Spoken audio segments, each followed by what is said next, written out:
Adelaide, congrats. Meron akong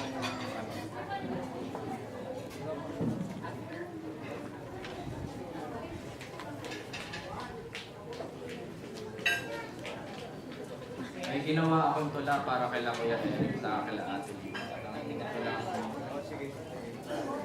Banggitin ko ay ginawa ko para lang dito.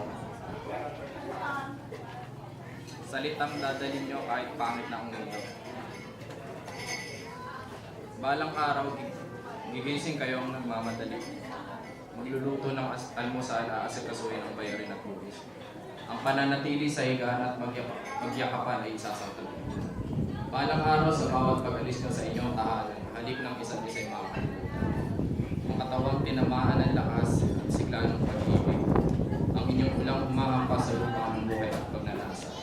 Sa pagdating ng araw, magiging abon sa lupang magtutuyo sa ilang na ilang na panahon. Kayo ay mag-iisip, kayo ay magtataka. Magkakaroon ng problema. Ngunit sa pagpangit ng mundo, andito pa rin ang inyong salita. Mga salitang binanggit nyo sa altar. Salitang umbebento ng sarili niyong daigdig. Salitang pusang nagpapaibig at nagpapainit. Salita na kaya diligan ng tigang na lupa. Salita na nakakapagpatubo ng bulaklak. Salitang nagpipinta ng langit at ng dagat. Salita na nagpapangiti sa mundo. Salitang hindi kayang abutin ng kahit sino. Ang salitang ito ay ang inyong pangako.